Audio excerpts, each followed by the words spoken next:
1 লক্ষ টাকার নেকলেস আপনি দোকানে বেচতে গেলে কত টাকা পাবেন?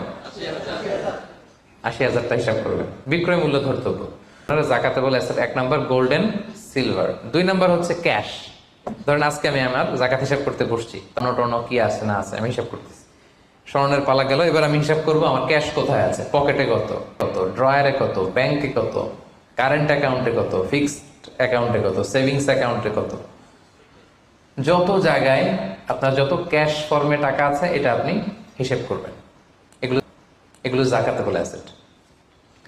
আরো কিছু সম্পদ আছে, এগুলো ক্যাশ না, তবে ইজিলি লিকুইডেট করা যায়, চাইলে টাকা বের করে আনা যায়। যেমন প্রাইস বন্ড অনেক কিনে রাখে না, আমাদের ডাক বিভাগের সঞ্চয়পত্র আছে না, এগুলো ফিক্সড ডিপোজিট, অনেকে ইন্স্যুরেন্স করে, লাইফ ইন্স্যুরেন্স।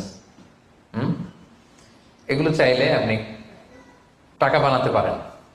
তো এটা অনেকে বলে হুজুর এটা তো ম্যাচিউরড হয় না, কিভাবে করব? এটা ব্যাংকে আপনি নক দিলে ওরা স্টেটমেন্ট দিবে যে আজকে এই ডিপোজিটটা ভাঙালে কত পাবেন, একটা স্থিতি দেখাবে। এটা আজকের স্টেটমেন্ট, ওই স্টেটমেন্ট আপনি বের করে নিয়ে আসবেন যে আজকে 20 রমজানে যদি আমি এটা ভাঙ্গাই তো আমি পাবো এত, তাহলে এটার মালিক আপনি, এটা আপনি যোগ দিবেন। যত ব্যবসার সম্পদ আছে এটা কিন্তু আপনি জাকাতে হিসাব করবেন। উদাহরণ দিই, একজন বিস্কিট ফ্যাক্টরির মালিক, উনি বিস্কিট বিক্রি করে। তো আজকে আমি যে জাকাতের হিসাব করতে বসছি, আমি আমার কোম্পানিতে ফোন দিয়ে আজকে কত carton biscuit ready to sell, কত কার্টুন, ধরেন 50,000 পিস, তো এটার দাম কত, বিক্রয় মূল্য আমি যোগ দেব।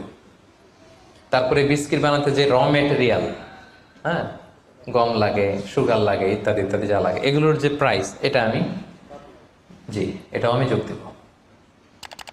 ওখানে ধরবো না কি, ওখানে ধরবো না হচ্ছে যেটা ফিক্সড অ্যাসেট। ব্যবসার ক্ষেত্রে ফিক্সড অ্যাসেট ধরতে হয় না। যেমন ধরেন আপনার ফার্নিচার বা কারো বিস্কিট ফ্যাক্টরি, তার ফ্যাক্টরির যে জায়গাটা এটা আসবে না। মেশিনারি, যে মেশিনে করে বিস্কিট বানায় ওইটা আসবে না। তারপরে ধরেন এটা লরি ট্রাকে করে বিভিন্ন জায়গায় আমি পাঠাই আমার প্রোডাক্টগুলো, এই যে ট্রাকের দাম টাম এগুলো কিন্তু ধরা হবে না। এগুলো ফিক্সড অ্যাসেট, মেশিনারি ধরতে হবে না। শুধু প্রোডাক্ট রেডি টু সেল অথবা র মেটেরিয়াল এগুলো ধরবো। শেয়ার বাজার আছে, অনেকে শেয়ার কিনে, এটাও আপনি ধরবেন, ওদিন আপনি হিসেব করবেন। শেয়ার 2 ধরনের, একটা আছে আপনার প্রাইমারি, একটা নেট ভ্যালুয়েশন করা হয়, পরে এটা একটু দাম বাড়লে অনেকে দেখবেন যে সারাদিন দেখতে থাকে দাম বাড়লো না কমলো, সেকেন্ডারি মার্কেটে এটা সেল করে দেয়, আছে না? তো এটা আজকের দিনে আমার এই শেয়ারটা সেল করলে কত প্রাইস পাবো, ওই প্রাইসটা আমি যোগ দিয়ে দিব। ওকে, আচ্ছা গেল। আরেকটা আছে কোম্পানির শেয়ার কিনে অনেকে, ধরেন বিশাল বড় বাংলাদেশে বড় কোম্পানি বেক্সিমকো কোম্পানি, তারপর ওই কোম্পানি, এটার আপনি শেয়ার কিনবেন, লং টার্ম ইনভেস্টমেন্ট শেয়ার থাকে, ওইটা কিভাবে ধরবেন?